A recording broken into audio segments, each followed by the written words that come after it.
Good afternoon, everybody, and welcome to No BS Ted. I'm Ted from Ted Talks Ball. This is my co-host Ryan from No Border Sports. We come to you live every Tuesday, 11:30 p.m. Pacific, 11:30 a.m.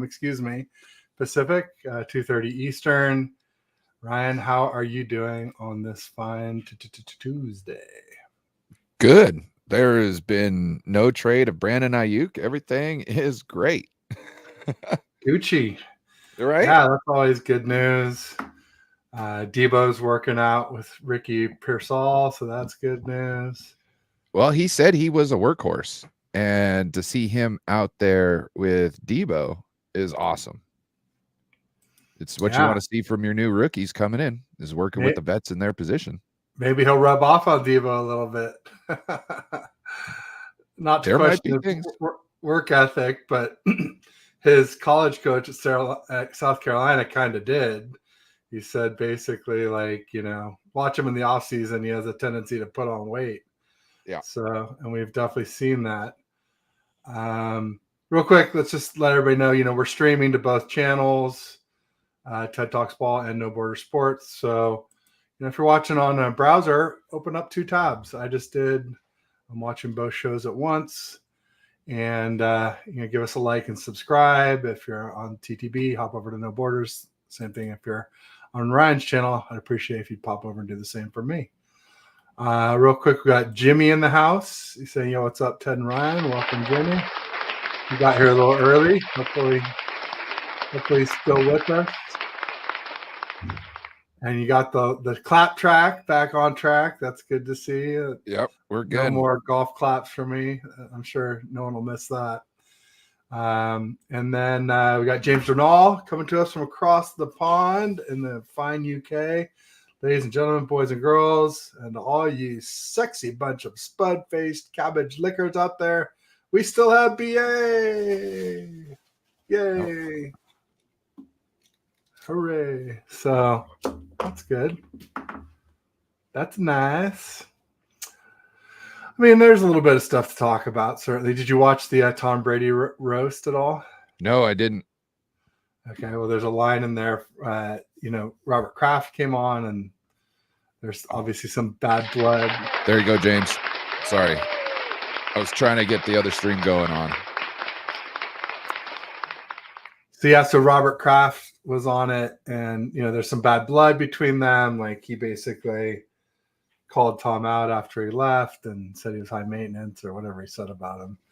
It was negative. But on the roast, Kraft said to Brady, he says, good luck buying the Raiders, and they've already done something that you really like, which is getting rid of Jimmy G.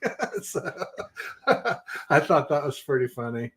I got a kick out of that. Otherwise, there were some squirm moments in that roast. It was definitely. I didn't watch the whole thing. My wife actually turned it on. She's a big Tom Brady fan. She's like, "Oh, he is so good looking," And I was like, "Yeah, he's not too tough on the eyes, that's for sure." As long as you watch football with me, I don't care. Yeah, exactly. You know what I'm saying? That's why you're watching. I don't care. Another really notable moment was the host, the little guy, really funny black comedian, who's Kevin Hart. And he was saying, "Oh, it's a roast tonight for the GOAT." He's like, "Wait, where's Joe Montana?" It's pretty great. I don't see Joe here. So I don't know if that was a roast or if he's just a Niners fan, No, he is an Eagles fan.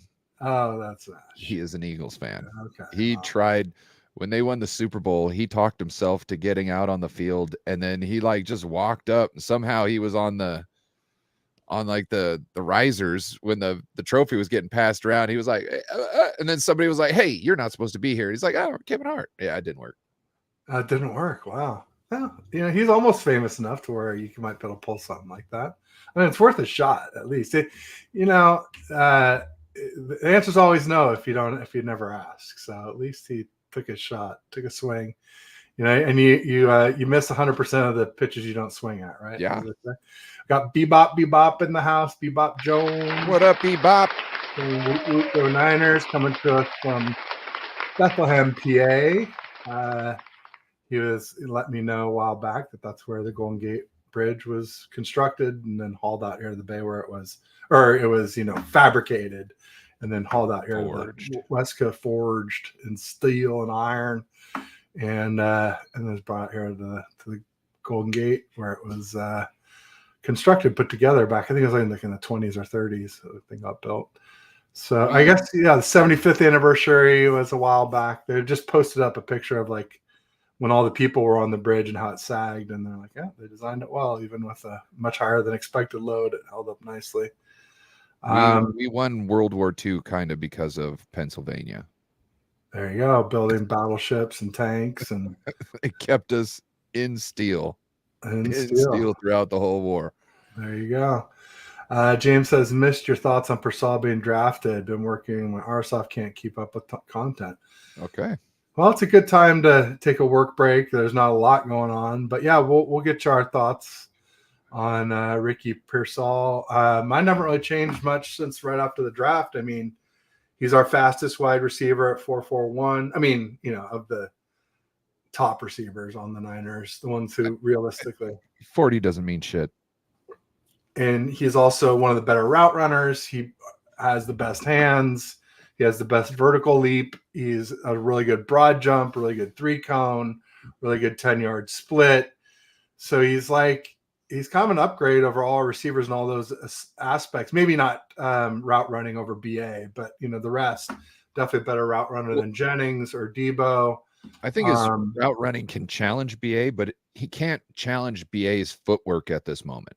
Like BA will just break your ankles right off the get. Yeah. But hey, I'm not worried about that. It's possible. Yeah. His biggest knock that I've seen was everybody's saying once contact is initiated with him, it kind of throws him off. And they're scared he can get jammed at the line, but he's a slot guy. So if he's going to be in the slot, he's not going to be like up on the line most of the times.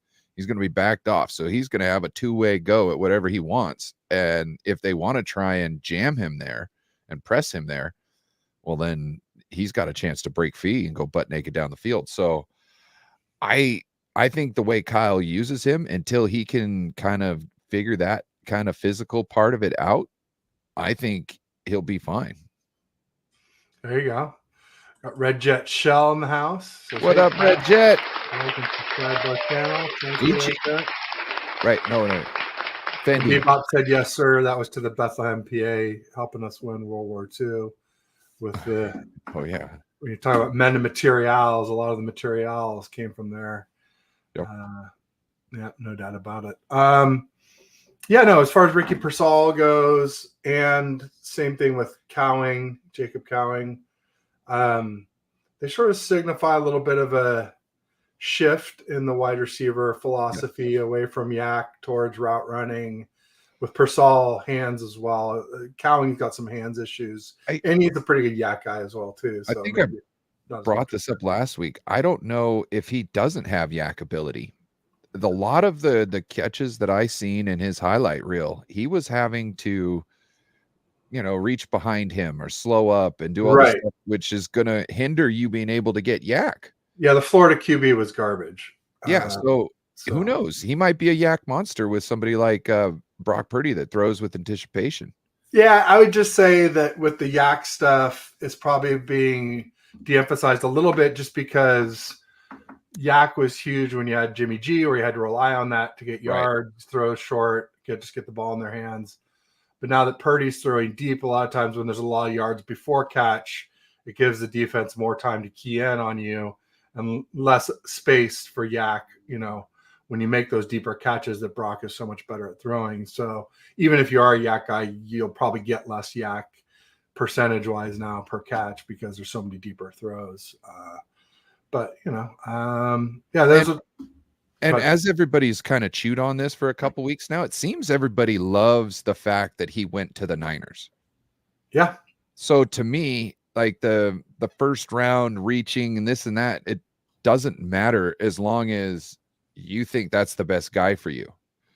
And when you've got CJ Stroud almost getting like visually emotional over the Niners picking him because he wanted to have him, that says something to me. I think the world of CJ Stroud. I think that young man has a great head on his shoulders.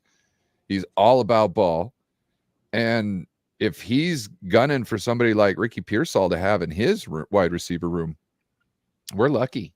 CJ Stroud, Steve Smith, the ex-receiver, who's Yeah. a tough receiver. Obviously, Brandon Ayuk, who overlapped a year with Ricky at Arizona State. They're in contract talks and not, supposed to be, all happy at each other, and he fire-ass pick. I don't know if you've seen that, James, but Brandon Ayuk, right after they picked Ricky Pearsall, also, BA was the first person to call Ricky.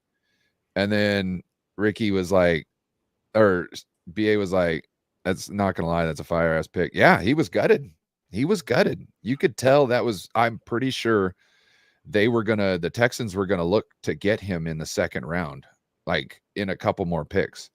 I kind of feel it was picking Ricky with this pick is kind of like how we picked Jake Moody last year. It was kind of like, hey, we don't have to move around. We don't have to do anything to get this guy. We know we're going to get him. Boom, let's just take him right here.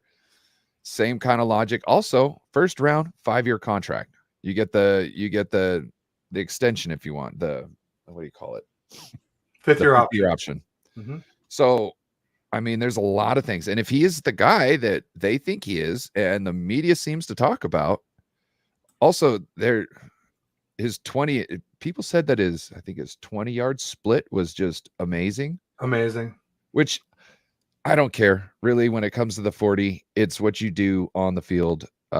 Talanoa Hufanga, one of the slowest safety 40 times in his class, clocked like the second fastest time on the field for somebody on the defense or something like that the very next year. He got 21 miles an hour when he picked 6 against Stafford when we beat the Rams. I think that was in the CMC debut game, if I'm not mistaken.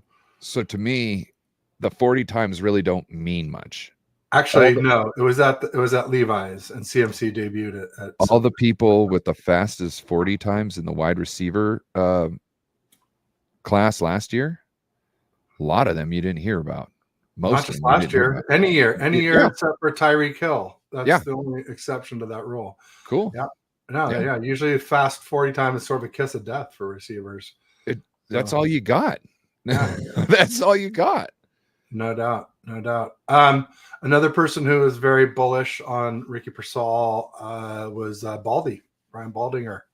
Also, who was it? I was just listening to Brad earlier today, and there was a guy who was pretty much, he called it the day before. He was like, I went on a news program in San Francisco and they asked me who I liked, and I said Ricky Pearsall, and then it happened. So like, he's a name that you would know if I said it. I can't remember right now, but go check out Brad's channel because he's got it on there. So but yeah, and he explained everything why the 49ers should pick him, and it's the reason why the Niners should get him. Dark horse draft pick. It was one that made people scratch heads initially, but I hear a lot of people talking about 49ers didn't draft for this next year. They drafted for 2025 and beyond. And I don't think that Ricky Pearsall is a draft pick for a couple years from now. I think we're going to see him next year. I heard some people talking about we might see a nice tight bunch with Ricky, and that he might work really well out of a nice tight bunch scheme. And I'm thinking, oh, that might be nasty when you've got somebody like BA who's got that nasty footwork. He can come off the top just screwing with people, and then as the cards are being dealt behind him, now in the middle of you trying to figure out your route, you now have to figure out who you're covering, because usually in certain situations, if it's zone or not zone, but man, you might not have a certain guy because of where you're standing. You might have a certain guy because of what his route is. So there might be some nasty things going on there in that little tight bunch scenario next year, if they are correct. So, which I don't see why Kyle wouldn't. Plus, when has Debo ever played a full season? I think just only 2021 was the only time. So, You pretty much expect him to miss 2, 3, 4 games with being dinged up. And now if you've got Ricky, BA, and Debo on the field all at the same time, you can get the ball essentially to any one of them. But how I see it is I'd be wanting to get the ball in either Ricky or Debo's hands and let either Debo, Ricky, or Brandon Ayuk be the blockers. That's another thing about Persol. He's a very willing and able and fairly adept blocker. We're not going to call him a good blocker because we don't know in the NFL, but right. He's definitely willing and did a lot of it in college. So yep. it looks good. It's good. About as good. The only way it would look better is if he was a little bigger. He's like, was he 6'1", 190 or 210, 205, something like that.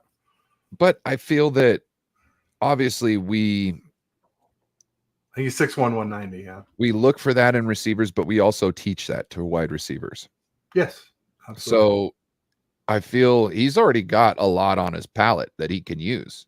And I think we're just going to kind of give him some other variety, show him how if you do this and this, you don't need as much strength. Because if you're using the right form,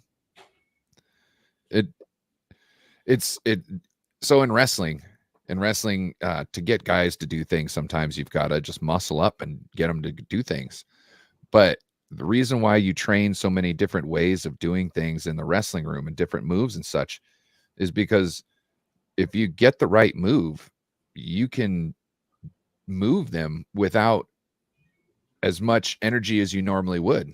So conserving your energy, also making it so it's really hard for them to defend against it. So if you're using the right techniques, you'll be set up for success. There you go. Well, James Renal says, I was hoping for the Eagles corner, the corner the Eagles drafted in the first. The more I think about this Persol pick, the more I like it. Yeah, the Eagles got arguably maybe the best looking corner in the draft, the highest, Nobody wanted everybody him thought he would go number one overall or first cornerback off the board. But nobody wanted him because he's a white boy. Persol, yeah. There's Cooper DeJean. Oh, well, he said they drafted in the first. That was the guy out of Toledo. And that's maybe the only knock on the Eagles' first round draft pick is that he played at a small school in a small conference. So there's some doubt you can cast on, especially if you look at the Eagles were supposed to crush last year's draft and look how that turned out. Their defense absolutely fell apart. So we'll see.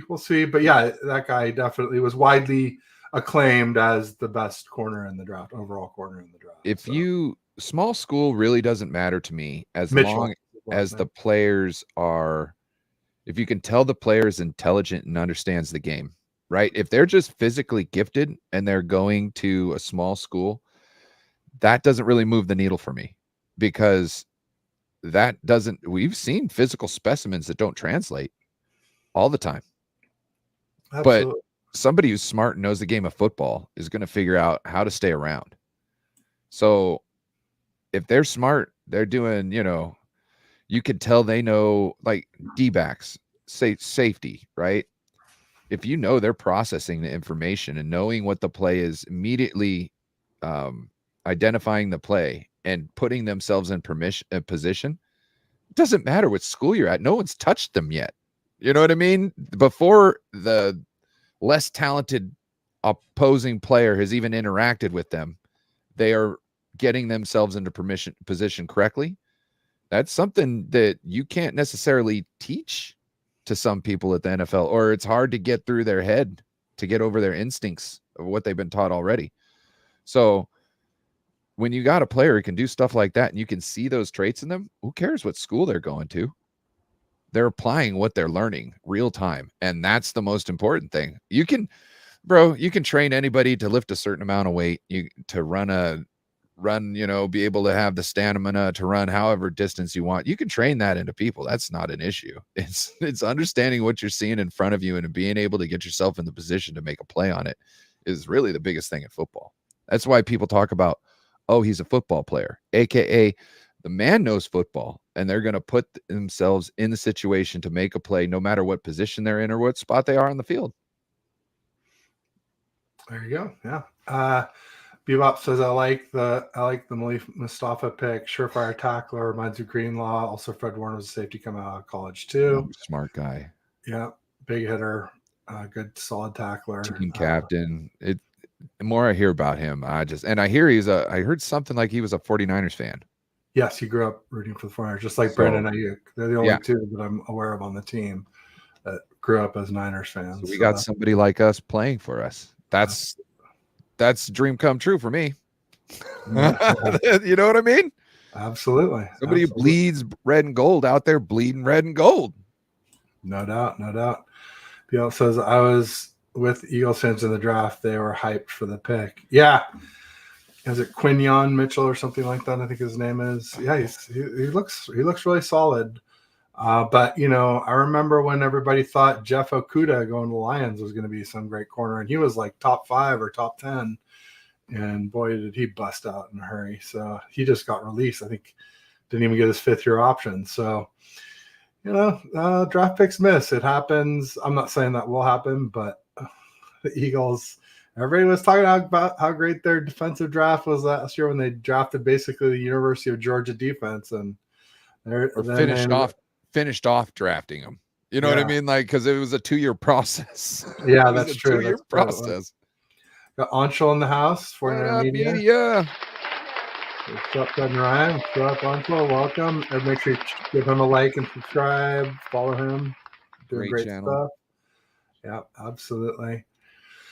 What else is going on? I saw that Colin Cowherd picked the Rams to win the West, a second, Cards third, and the Sweep Talks a distant fourth. I was kind of blown away by us not being first and the Cards not being last. But what do you think about that, Ryan?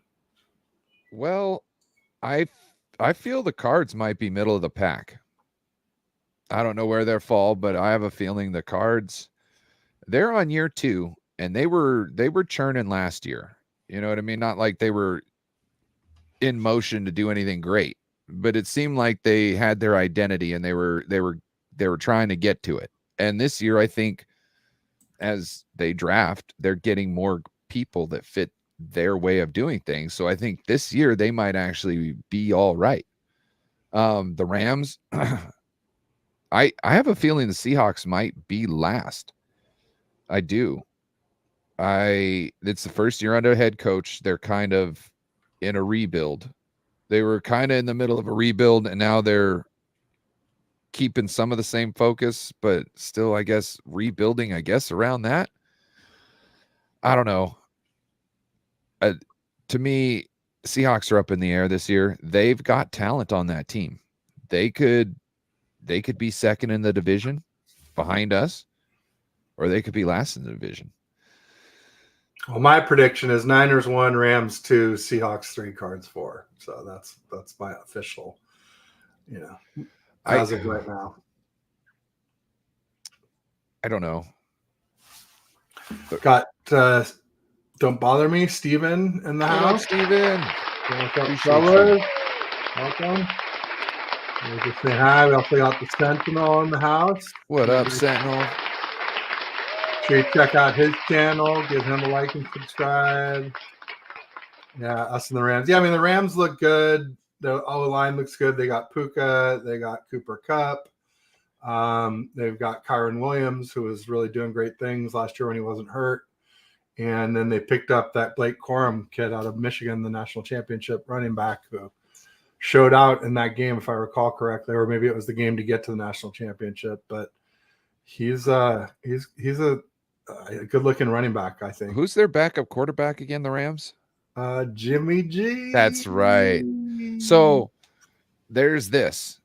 I think if Matthew Stafford gets hurt at all, I mean, all this talk about them being number 2, I think that all becomes non-void. Not, just void all those comments because they don't have anybody they can limp through with, I don't think. Maybe, but I don't know. If you've got the division at the end of the season, which our schedules normally is, you know what I mean? Like, we normally have a good run in the division. Like, everybody's seen Jimmy. Everybody knows linebacker's going to eat. So Anshul likes me, thinks Cards will be 4, but closer than we think. Yeah, I have no Wait. doubt. I mean, they had so many draft picks, and at least early on and kind of late in the draft, they looked like some good ones. It's sort of in the middle, they sort of hit a little lull, but you never know. I mean, draft picks it's darts, and they had a lot of darts, that's for sure. People just saying, hey, what's up? So I think the Cards isn't is a real dark No. horse. They could go anywhere because they had a very good run game last year. What's their Connor? Right? Is it Connor? Who's the running Connor back? was the running back for the Card. Yeah, he's good. He's good. And they tore us up. Oh, we got Damian Lee in the house. Oh, let's get that. There we go. What's up, Damian?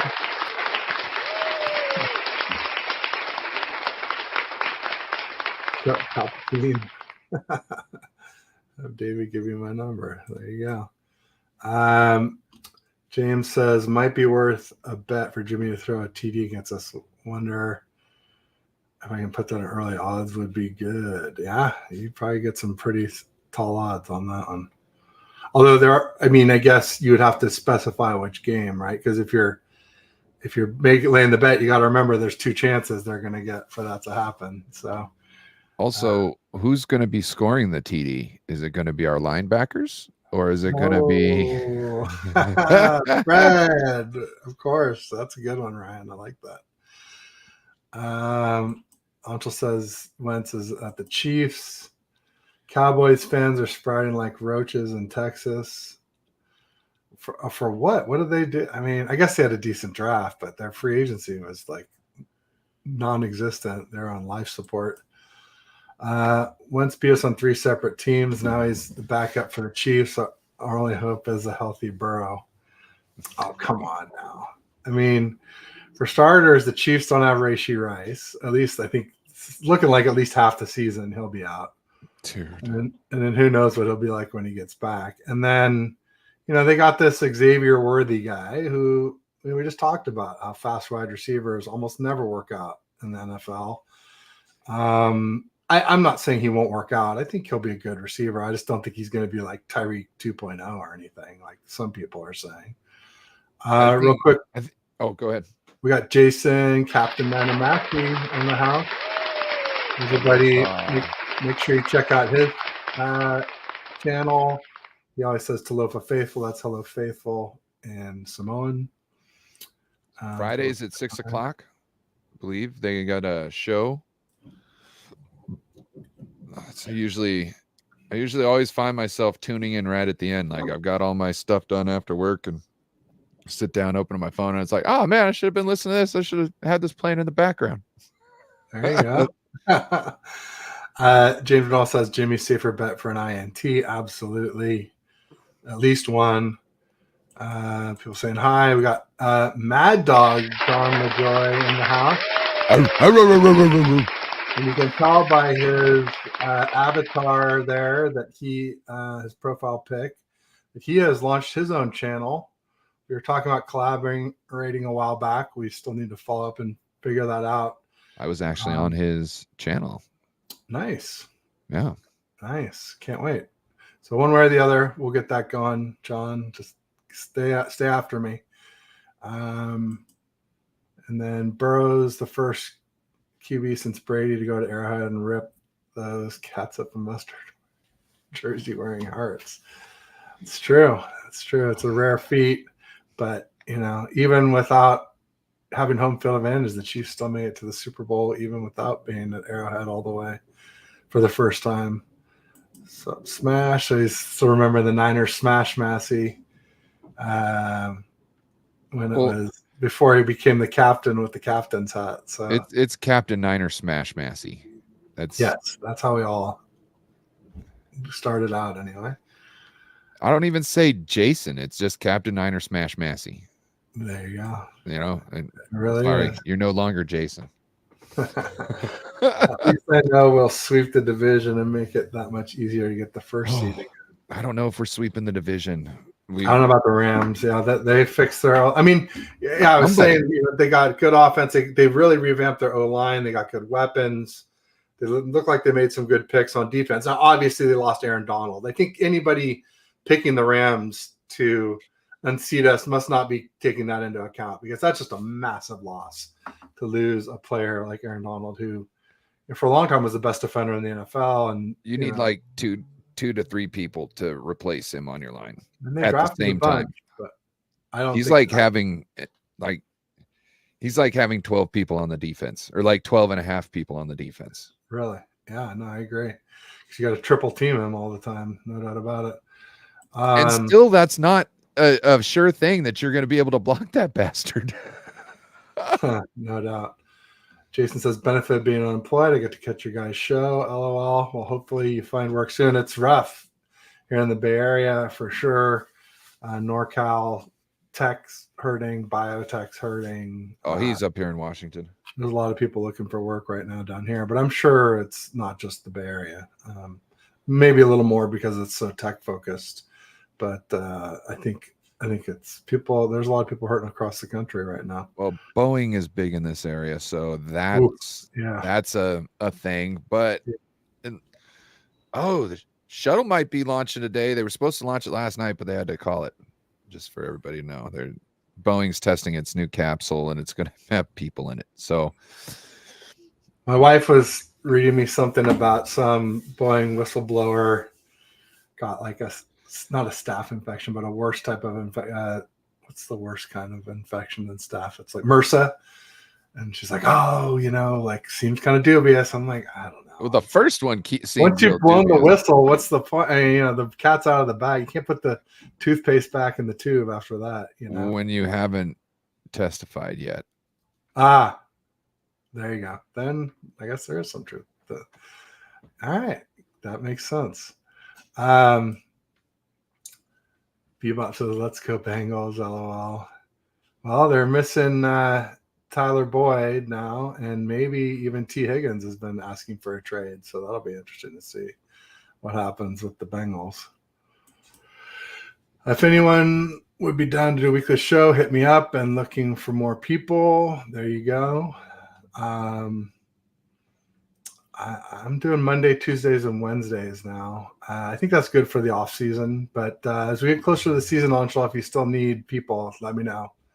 We've always done well together, so happy to help out. Have you help me out.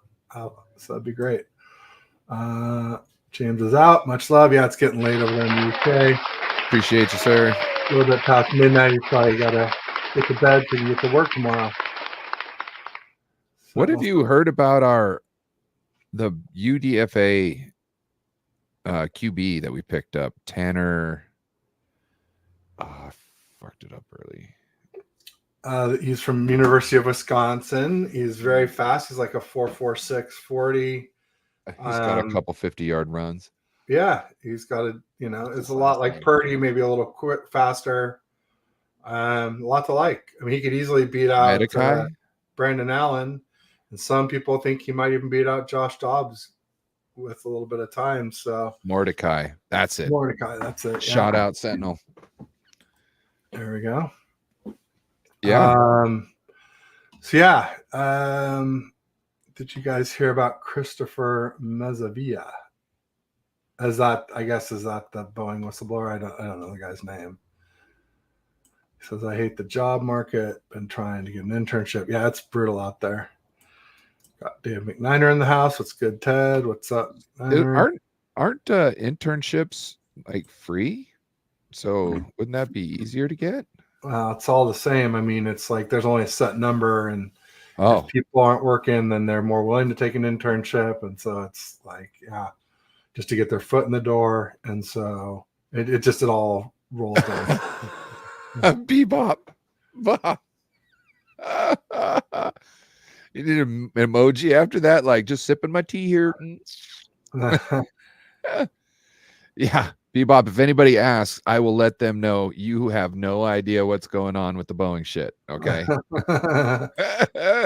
Seriously. I want to get, he was a Niners photographer on IG. Oh, what about him then?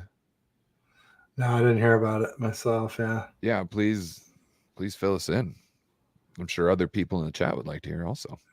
And then Sentinel was saying that we've been focusing on secondary. That's where they wanted to burn us. Plus, we got our own Puka this season. Yeah, a lot of people have comped Persol to a slightly smaller Puka. Maybe not quite as good at the yak side of things, but great hands, great route runner. I just think he's going to make the explosive athlete. Have the ability to make the same type of impact. Like everybody was like, oh, damn, because Puka came out of the middle of nowhere and handled big boy business while Cup was injured. Okay. There's no way around that. He just grown man that shit. And I have a feeling Ricky could do that, but won't be asked to do that. I think he will show and shine. And I hope Pony Bebop. So Let's talk about that. The photographer ended up passing away on May 1st. So prayers up for him and his family. Who starts at right guard? Well, I mean, to me, it's Feliciano.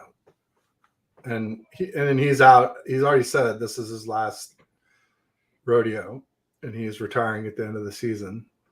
Oh, well, then maybe he is right. He got injured in the Super Bowl, and he could get injured again. Also, Aaron Banks' contract is up at the end of the season.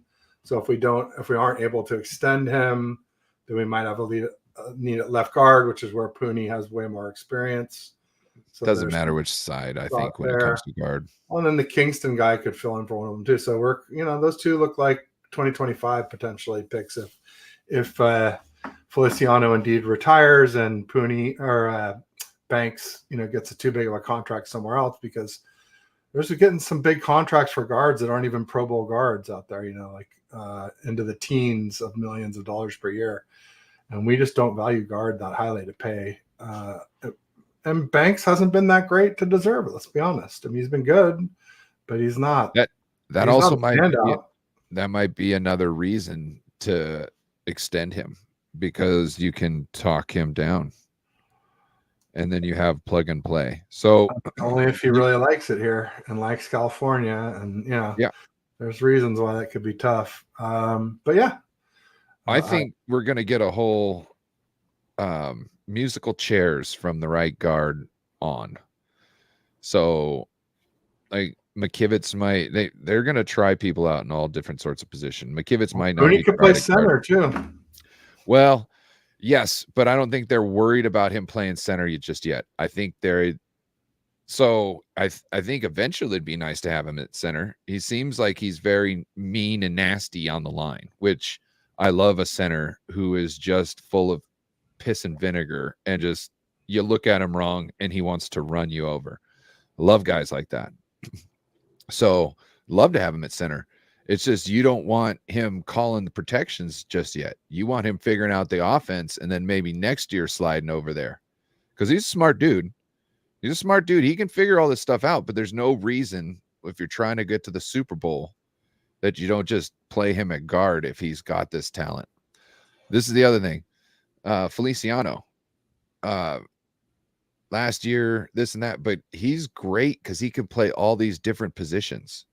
He could play right tackle if need be. He could play center if need be.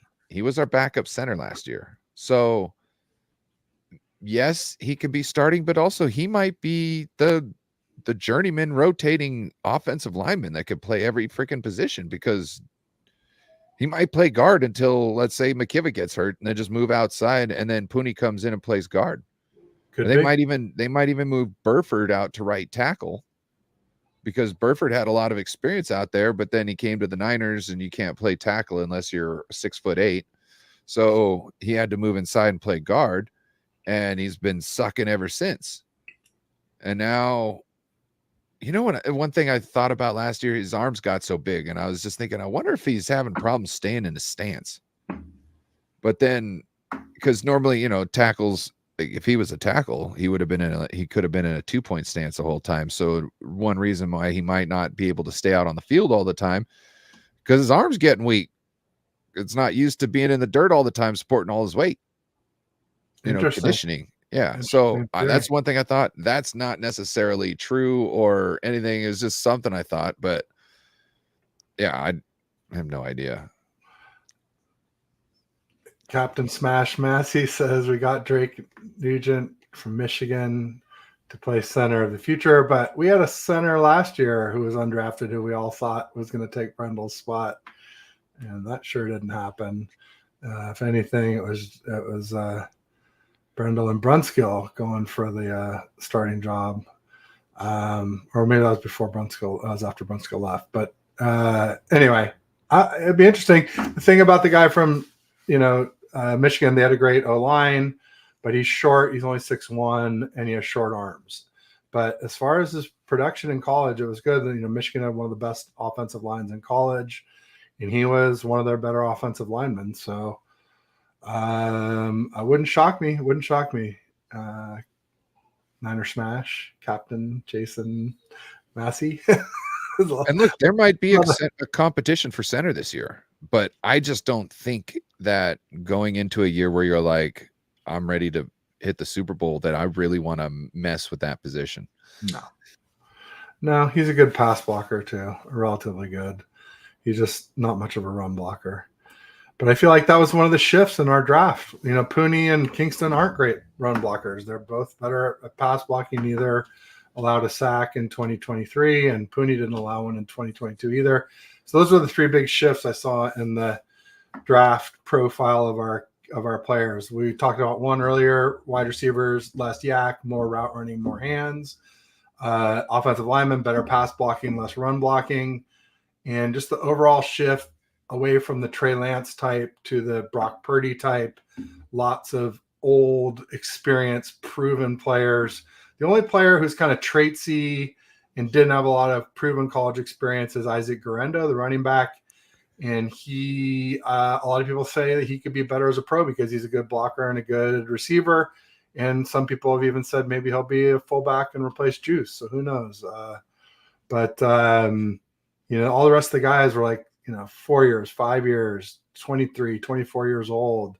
None of these like diaper dandy, only played 17 games, big arm, tall, fast, but nothing proven. And also small school. So when you got a small school in addition to all of that, that's when it starts to be a little bit of a concern. Bebop says Pooney had the number 2 passer blocking rating last year in the country. That's nice, no doubt. He said I did like that pickup, Natty. Yeah, no doubt. I will say, I think another thing about the draft for us, we picked up a couple guys from Florida. One guy from Florida State, I guess. Just the linebacker. We got 2 guys from Florida State. Was the corner from Florida State too? Yeah, safety, corner, and the linebacker, and it is good. Renardo Green. Yep, and the linebacker at the end, who was almost Mr. Irrelevant. Renardo Green could almost be a free safety. Yeah, it's good. It's good. I think it was a good strategy to pluck from Florida State because I think they were a little bit underhyped because they weren't in the playoff. They got snubbed. They got snubbed because their quarterback got hurt. They were 13-0. And it was well before they won quite a few games without their quarterback too, but they were just like, nope, sorry, you can't be in there. And that maybe Michigan doesn't win if Florida State's in there. I don't know. Who knows? We'll never find out. Discounted player with the chip on their shoulder. It's food for thought. It's food for thought. When you say Natty, like I think there's a little bit of an asterisk there that Florida State wasn't in it. This was spicy. Cody Schrader. So that's the Mizzou running back who led the SEC in rushing. I mean, I don't think it's over Jordan Mason. I think it's Cody Schrader, Mason, and then I think we get rid of Mitchell. Elijah Mitchell, I think, has played his last down as a 49er. I think he's just injured too often. And I think it's Schrader, Mason, and Guerendo as the younger generation of running backs. Jason says, I accept all the names. LOL. Okay, good. I'm glad. Corey Luciano was the center we got a couple years ago. It seems that you may have called Jason Wason. Maybe it was Zakel I was thinking about last year, where people talked about Zakel maybe being center. Wasn't that 2 years ago? He was terrible. Zakel was supposed to be like the tackle, and they were so impressed with him. Zakel was the same class as Burford. And because remember, they kept on talking Burford, or Zakelj. And then all of a sudden, Burford's starting at guard. And we're like, wait a second. And then they're like, oh, but we're thinking, we think Zakel can play center. He's real smart. He's real smart. And the next thing you know, the Brendel's in there, and then they give him a contract. So the only reason why Zakelj, I think, is on the team is because he's Brock Purdy's homie. Yeah, they're roommates, right? Yeah. Yes. Well, I mean, that only goes so far. Got Rob D in the house. He says, is it me or Ted look a bit like young Jerry the King Lawler? Ooh, hey now. I haven't been wearing my visor since the Super Bowl. Or, well, I guess it was a little bit after the Super Bowl. I still wore it. I had John Pay on a few Mondays ago with Raj. And I didn't wear a jersey and I didn't wear a visor. And I've just kind of stuck with it. I also think I'm going to tone down the studio a little bit so it's not quite so Niners centric, make it a little more football neutral. And are you feeling okay? I'm feeling fine. I just I don't need to be like, I don't know, I feel like I'm pretty, Have you checked your testosterone levels? Yeah, no, my testosterone levels are fine. Now I've been biking a lot. I've been losing weight. I'm getting yoked. Ooh, doing well. Out, guns out. Yeah, doing the pump track. I've been doing the pump track, chasing my son around out there. My 4-year-old son learned to pedal in January. First thing he did was get on the pump track. He's like, Dad, I want to do the jumps. And I was like, buddy, you got to wait till you get better on the flats or you're going to hurt yourself. He says, Dad, I want to hurt myself. I'm like, all right, let's go. Let's do it. So I couldn't hold him back, literally. And he's just been flying ever since. But yeah, so like, no. I mean, I just, I feel like I've been super, I like to think that I'm pretty unbiased in my analysis. And I think that with all this Niner stuff, it just kind of takes away from that, like where people just think, oh, automatically he's a homer if he's got all this stuff. But pretty much I just call it like I see it, regardless of which team it is. I mean, I like the Niners, but it doesn't mean I'm going to say they're good when they're not, or bad when, for another team that I don't like. I can separate my emotions from my analysis. So you're saying you're no bullshit Ted? No BS Ted. That's right. I like to. Bebop says, nice stuff, Ted. Training camp starts soon. Yeah, I got to figure out how to get tickets. I mean, I got my buddy who has season tickets, but last year, out of the 9 days I went, I only got 4 that way. Like it was like super glitchy with the login. So hopefully I can get all 9 this year and not have to pay crazy money. I mean, it's insane. Those tickets are $10 if you get them in advance for GA, or 20 for VIP. And like the GA ones were going for like 150, 175. Holy Jesus. Yeah, it's prohibitively expensive, especially when I'm trying to build an e-bike right now too. So it's kind of scrimping every penny for that. So you're going to be an e-bike boy? I've been an e-bike boy before. I used to have 2 big fat tire e-bikes that I pimped out to the nth degree with huge motors and batteries, and even the titanium bolts. And I eventually over time, over a few years, I upgraded everything from a sort of a cheap brand to like the only thing left was the frame and the battery box, and everything else was custom on the big one, and most of it on the one for my wife too. So just a different sort of build. But now this time I want to build a mid-drive where it helps you crank the cranks instead of being in the hub.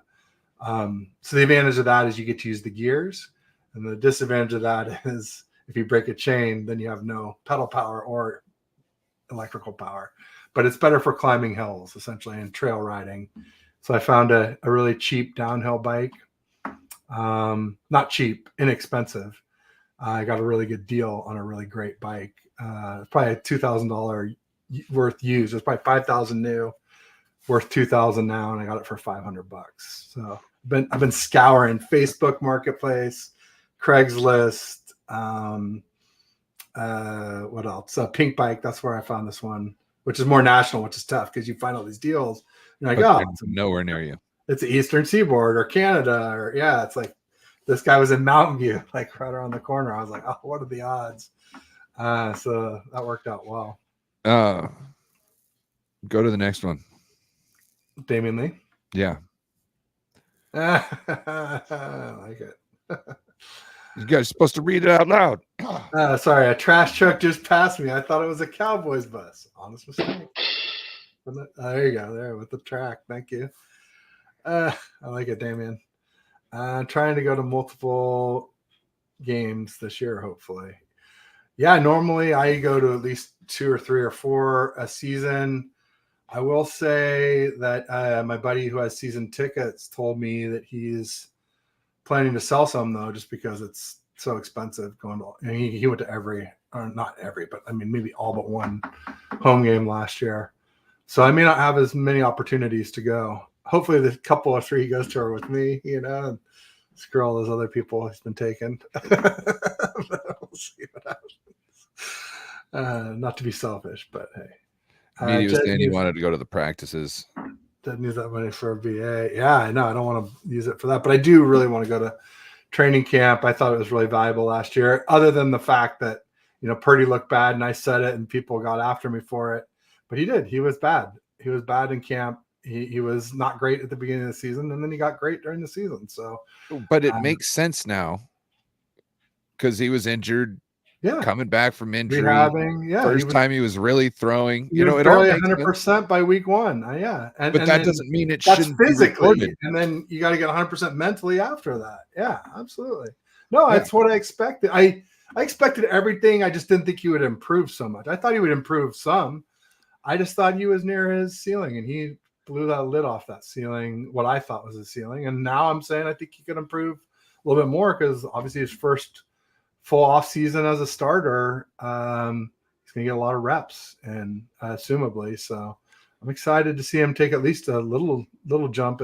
I don't think it'll be a leap again, but a little step or a jump. I would not be. I mean, I would expect, not be surprised. So Bebop says I have an e-bike from Seattle, Rad Power.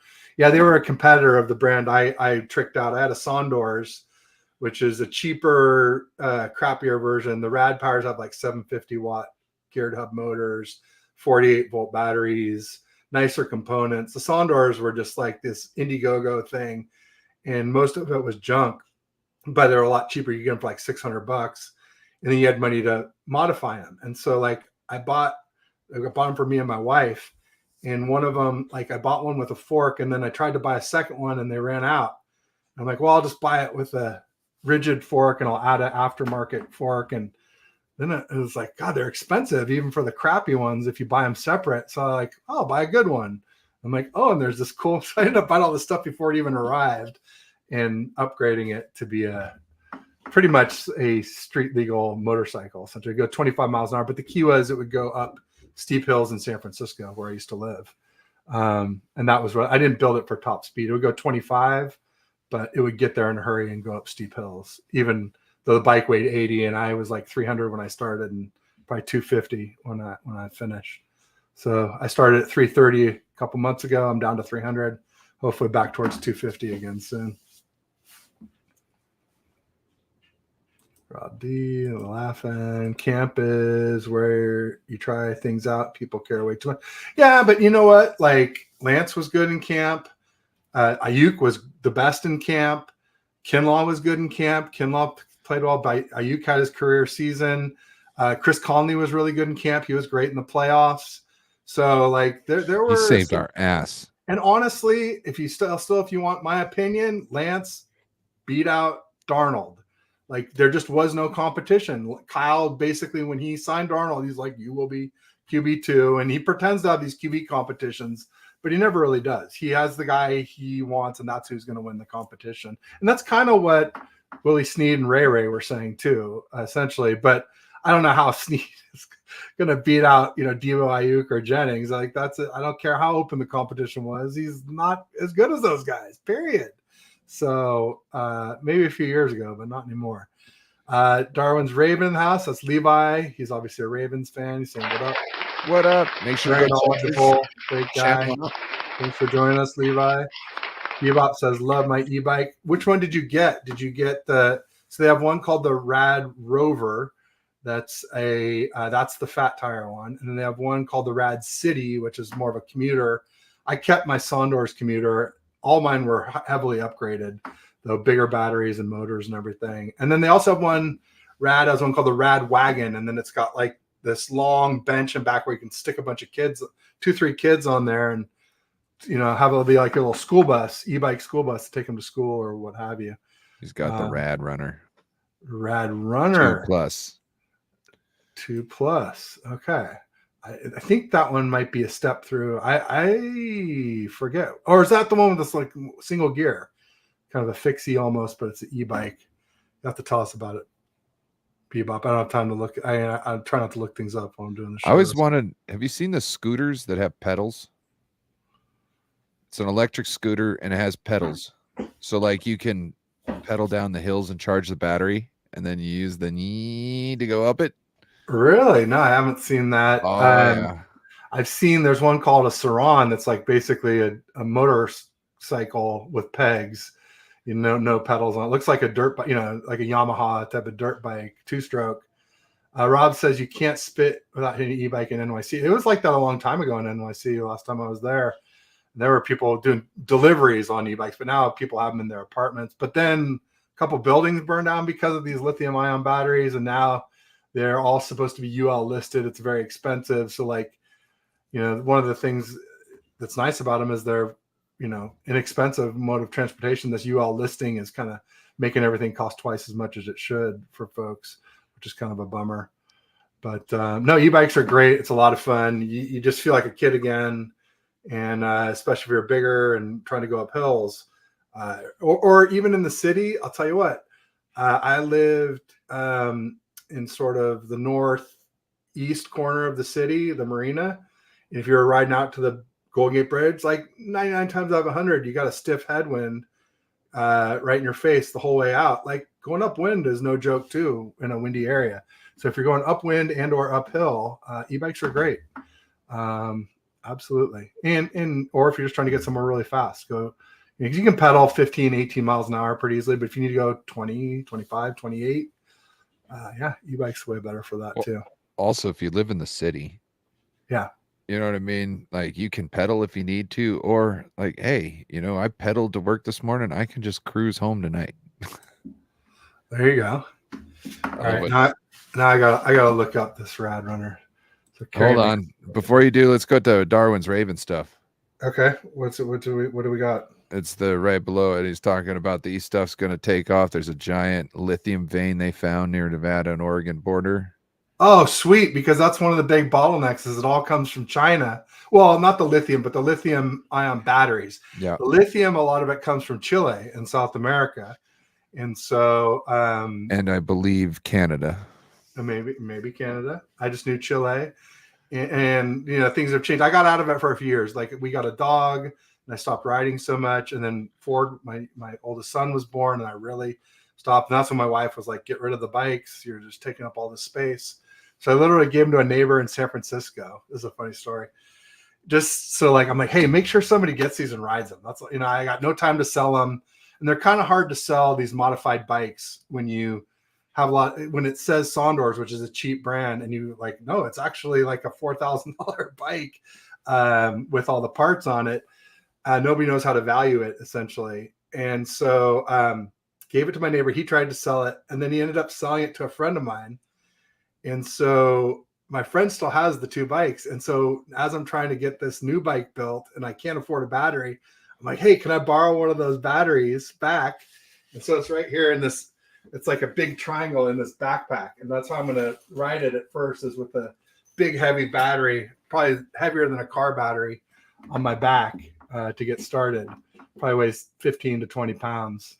And anyway, so yeah, e-bikes are a lot of fun, and probably need to do a channel for e-bikes and food as well. I've been thinking about doing TED Talks Grub and TED Talks Bikes. Those are all passions of mine. Niners, food, biking, RC cars is another one. But yeah, it's a life. That's really cool.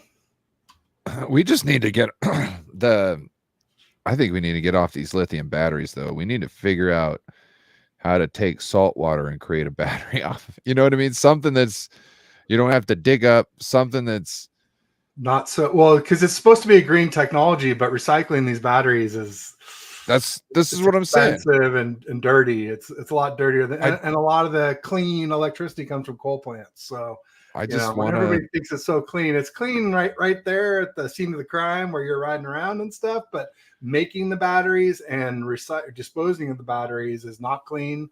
And like I said, a lot of times making of the electricity is not as clean as you might like to think too. Especially in China, they use a lot of coal, but we use quite a bit here too, because people are afraid of nuclear. So it's an issue. Which the nuclear stuff.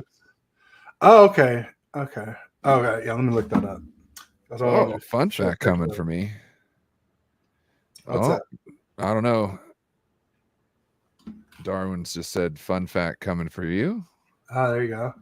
So Talk Scrub. Yeah, that's the thing, Bebop, is like, not everybody is into football, and other people are into football. Not everybody's into the Niners. And so like everybody eats, and I find when I give a restaurant recommendation or a dish that I really love from a restaurant, it's like can't miss. But my fear is that I'm going to talk about these things. I'm going to go to order. It'll be like a mile long line. Like, sorry, we're out. All the people you told about came and ordered it before you got there. So those are my fears. But I need to just get over it and bust out a couple new channels and have some fun with all this stuff.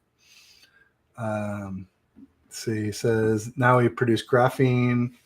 So graphene is more of a lithium polymer battery. So it's that's what I use in my go down one more. So there's lithium polymer and then there's lithium polymer high output, HO or something like that. Go down one more. Graphene. They're made with graphene. They're a lot more volatile than lithium ion. Even though lithium ion, they started these fires in the city, in New York City, and they can. If you think about these batteries, here's one that's not in a backpack. This is for my commuter bike. It's a lot smaller than the big triangle that's in that backpack I just showed you. But if you think about it as, what if this was filled with gasoline and you lit it on fire? Well, then the e-bike and Tesla fires start to make a little more sense. It's a ton of energy crammed into a really small space. When you let it out quickly, bad things happen. So that's the things you got to be aware of with these batteries. Absolutely. Yeah, that's a lot of fun. But this lithium polymer stuff is even more volatile. You can't get it too hot, can't get it too old. If it gets exposed to the air, it catches on fire just from getting exposed to the air. Usually with like the lithium ion, you got to like have a flame around it or huge impact or something like that. But if you just nick a lithium polymer battery, it's going to catch on fire if it gets in the air. So see, here we go. Salt water over the graphene. That's what I was trying to get you to. There we go. Yeah, and we just got solar, so maybe we can charge my e-bike batteries off our Tesla Powerwall. So, well, I mean, I guess you just switch off the grid and do it. But no, that'd be kind of fun to have a fully green, at least power source, if not the production and recycling. Well, just the production too. If you can take stuff that's readily available that you're not having to displace earth or other things to get at, you know what I mean? Then if you can figure it out with dirt, sticks, rocks, and water, salt water, with something, you know what I mean? I'm sure someday produces dirt, rocks, salt, wood, you know what I mean? Then that's air. That's the best thing. That is, no doubt about it. I gotta get going soon. Yeah, I know. That's right. You gotta get back to work. All right. Let's got Flo here. Bob Sports. He's a Cowboys fan. Got a show coming up tonight. Because we got to get together, Flo. Just hit me up in the DMs again. We'll figure it out. And good luck with everything except for your Cowboys. But good luck with your channel and your show. I enjoyed. He popped on during an open mic one time. It was fun.